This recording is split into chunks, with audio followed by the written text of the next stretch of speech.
Mesdames, Messieurs, bienvenue dans ce journal de la Coupe du Monde. Au menu de cette édition, focus sur les équipes africaines qualifiées à la Coupe du Monde. Quel est le profil de ces sélections qui vont représenter le continent africain? Également, nous ferons dans ce journal un bond en arrière pour se retrouver à la Coupe du Monde Afrique du Sud 2010. Instant rétro sur le match Uruguay-Ghana avec la fameuse main de Luis Suarez. Et si Russie 2018 était la dernière Coupe du Monde de Cristiano Ronaldo ou encore Lionel Messi, deux légendes du football moderne qui, après plusieurs échecs, vont tenter de remporter l'édition 2018.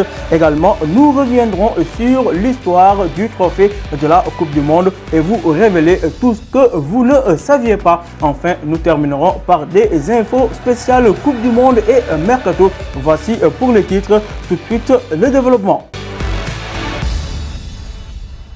Merci de nous suivre sur Dakar Actu TV à quelques 3 jours du début de la Coupe du Monde édition Russie 2018. La rédaction s'est intéressée aux 5 équipes qui devront représenter le continent noir lors de ce tournoi. Il s'agit du Sénégal, du Maroc, du Nigeria, de la Tunisie et de l'Égypte. Voici le portrait de ces équipes. Regardez. Au niveau mondial, l'équipe a participé à 5 phases finales de la Coupe du Monde. Son meilleur résultat étant en 1986 lorsqu'elle atteint les 8e de finale et perd 0-1 contre l'Allemagne. Elle participera à la Coupe du Monde 2018 en Russie qui sera leur 5e. 10 juin 2017, c'est la date de la dernière défaite du Maroc, ce qui signifie que les Lions de l'Atlas arrivent en Russie forts d'une invincibilité d'1 an, confirmée notamment par les 3 matchs de préparation contre des équipes européennes. Les hommes d'Hervé Renard, qui n'avaient pas encaissé de but durant les derniers tours des qualifications africaines, ont certes cédé une fois contre les Slovaques et les Estoniens, mais ont brillé face au but. La Tunisie participe 4 fois à la phase finale de la Coupe du Monde de football pour se préparer à suivre dans un groupe combattant notamment la Belgique et l'Angleterre. La Tunisie a décidé de se frotter à de grosses cylindrées européens. Les Aigles de Carthage n'ont certes gagné aucun de leurs 3 matchs de préparation, mais à 5 minutes près, ils auraient pu sortir invaincus de leur tournée sur le vieux continent. En effet, seul un but en fin de match de Lagos Espace les a empêchés de tenir les champions du monde 2010, l'Espagne, en échec, alors qu'il avait remonté 2 buts aux champions d'Europe, le Portugal, une semaine plus tôt. Des matchs amicaux qui peuvent susciter l'espoir au sein de cette sélection tunisienne. Nabil Maloul sait donc l'espoir qu'il peut s'appuyer sur une équipe capable de tenir tête aux favoris, mais qui doit également apprendre à gérer ses fins de match. Pour son retour en Coupe du Monde après 16 ans d'absence, le Sénégal a de grandes ambitions mais peu de certitudes. Et ce ne sont pas les récents matchs amicaux qui vont rassurer Aliou Cissé, mais le sélectionneur des Lions de la Teranga peut se servir de cette préparation pour prévenir ses troupes de tout excès de confiance. La génération de 2018 amenée par Sadio Mané devrait faire rêver tout un peuple. Le Sénégal qui s'attend à avoir ses héros réitère les exploits. Le Nigeria a remporté la Coupe d'Afrique des Nations à 3 reprises, en 1980, 1994 et 2013. En 17 participations, le Nigeria termine 14 fois sur le podium du tournoi continental, un record. Le Nigeria est de plus en 1996 la dernière sélection africaine à remporter la médaille d'or aux Jeux Olympiques. Les Super Eagles ont participé à 5 phases finales de la Coupe du Monde en 1994, 1998 et 2014, où ils atteignent les 8e de finale ainsi qu'en 2002 et 2010. Où ils ne parviennent pas à sortir des phases de groupe. Parmi les joueurs de football ayant marqué l'histoire de la sélection, nombreux sont ceux appartenant à la génération dorée des années 1990. Rachidi Yekini, Emmanuel Amunike, Kanou, Victor Ikpegba sont tour à tour élus joueurs africains de l'année, tandis que Augustine Djedje Okocha apparaît dans la liste FIFA 1000 publiée en 2014. Appelée également les Pharaons, l'équipe d'Égypte est constituée par une sélection des meilleurs joueurs égyptiens sous l'égide de la Fédération égyptienne de football. L'équipe est également celle qui a connu le plus de succès en Afrique avec 7 Coupes d'Afrique des Nations, dont 3 d'affilée, ce qui constitue un record mondial. L'Égypte fait partie des 3 équipes africaines avec le Nigeria et le Maroc à avoir atteint le top 10 du classement mondial de la FIFA. En Coupe du Monde, après une longue période de résultats décevants, les Pharaons, amenés par la génération des joueurs talentueux, parviennent à se qualifier pour la Coupe du Monde 2018 en Russie, une première depuis 1990.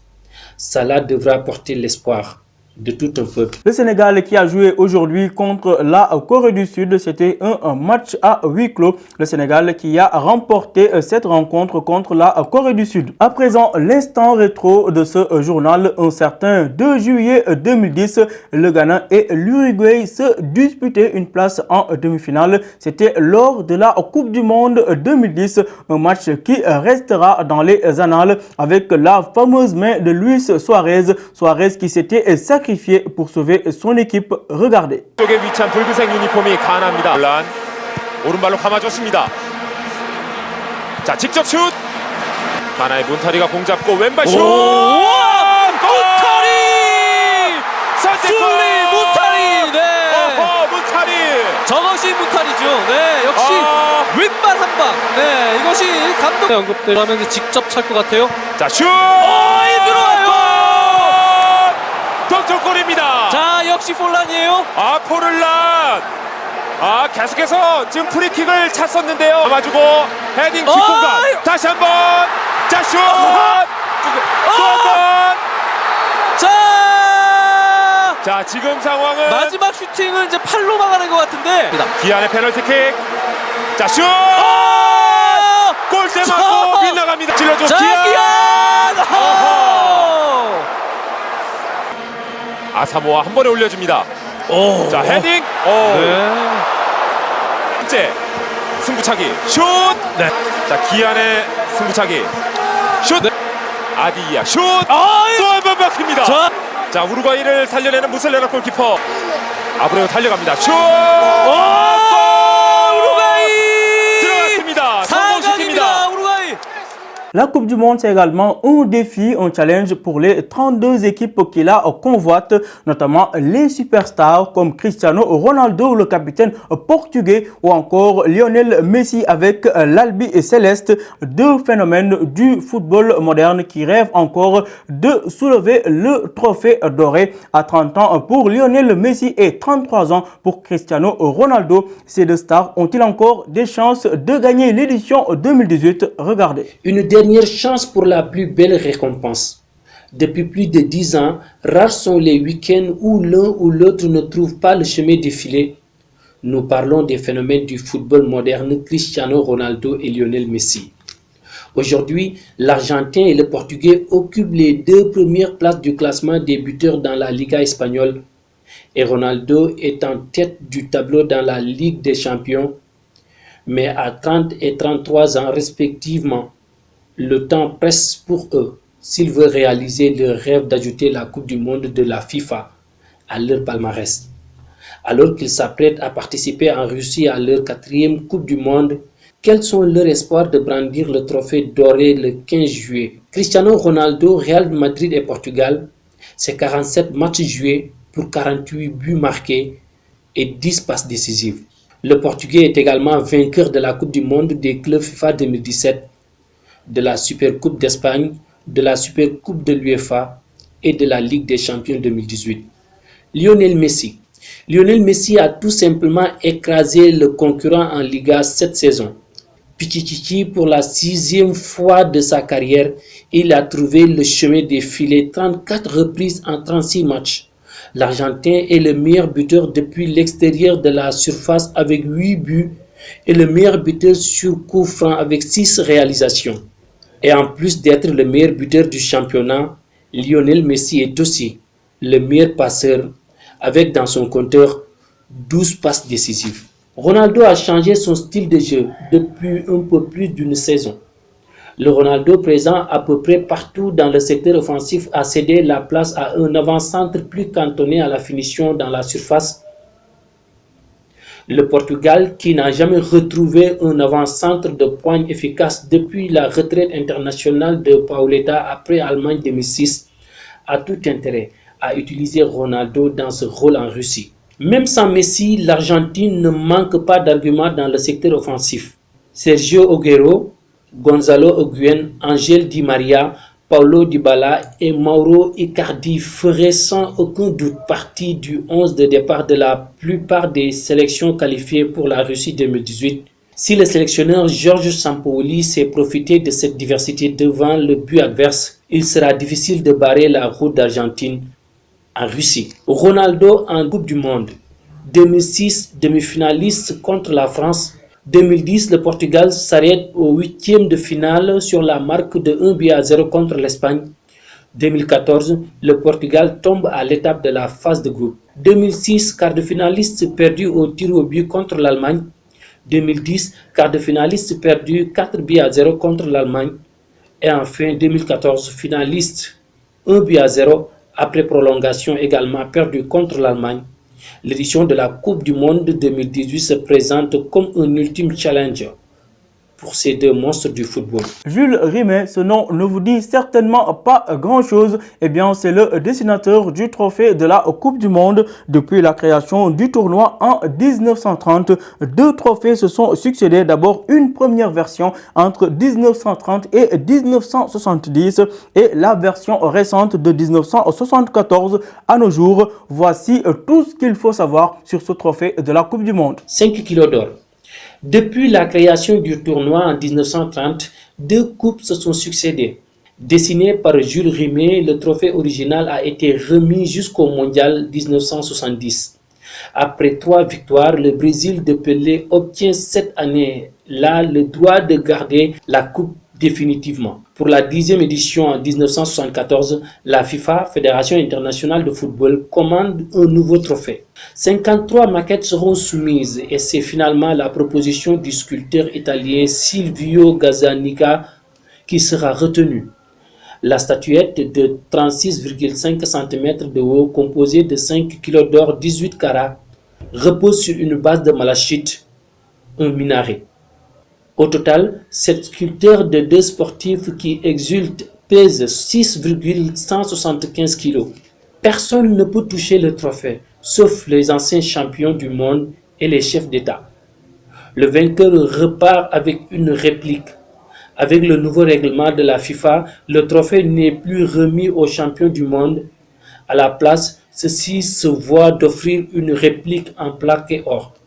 La coupe Jules Rimet a été volée une première fois en 1966 lors d'une exposition en Angleterre. La coupe retrouvée dans un jardin de banlieue grâce à un petit chien nommé Pickle en 1983, alors qu'elle est la propriété du Brésil, elle est de nouveau dérobée. Cette fois à Rio, elle ne sera jamais retrouvée. Le saviez-vous, 10 buts à 1, c'est le score le plus large enregistré lors d'une Coupe du Monde de football. C'était à l'occasion d'un match qui a opposé à l'époque la Hongrie au Salvador. La Hongrie avait sévèrement corrigé 10 buts à 1 le Salvador. C'était à l'occasion de la Coupe du Monde édition 1982. Ce journal tire à présent à sa fin. Voici quelques informations aux Coupe du Monde et Mercato. Nous commençons par les gardiens au Black de l'Atlético Madrid et Thibaut Courtois du Chelsea. Les deux portiers ont déclaré être intéressés par le club du Real de Madrid. L'info est relayée par le quotidien espagnol AS. Par ailleurs, le gardien de l'AS Roman Alisson Becker est également dans le viseur du Real de Madrid. Autre information au mercato, cette fois-ci l'on parle d'Eden Hazard, l'attaquant de FC Chelsea. Hazard qui entretient le flou sur son avenir. En effet, le joueur a révélé qu'il préférait attendre de connaître l'identité du nouveau sélectionneur des Blues ainsi que les joueurs qui pourraient arriver au club de Chelsea avant de décider s'il va rester ou partir du club de Londres. Autre dossier chaud de ce mercato, cette fois-ci on s'intéresse à Cristiano Ronaldo. Ronaldo partira ou partira pas du Real de Madrid. L'histoire est très loin de connaître son épilogue. En effet, le portier Portugais vient de fixer ses nouvelles conditions pour rester au club. Selon le quotidien Mundo Deportivo, Cristiano Ronaldo réclame entre 30 et 40 millions de salaire net par an pour rester au Real de Madrid au moins pour une saison. Les pourparlers entre le joueur et son président Florentino Pérez sont loin d'être terminés. Affaire également à suivre. Concernant la Coupe du Monde Russie 2018, la Seleção est arrivée en terre russe dans la nuit du dimanche au lundi. À une semaine de leur premier match prévu dimanche prochain contre la Suisse, le Brésil affiche une forme olympienne. En atteste la victoire éclatante du Brésil 3-0 contre l'Autriche avec en prime un superbe but de Neymar. Un but à voir et à revoir juste pour la beauté du geste admiré. Well, that's a fantastic pass from Lo Celso for Neymar. Neymar still, surely. I'm burning out. I'm coming down like an asteroid crashing into Earth. I'm spinning out of the orbit, shooting off. I'm burning out. I'm coming down like. Ce journal est à présent terminé. Merci d'avoir suivi et surtout restez connectés sur Dakaractu TV.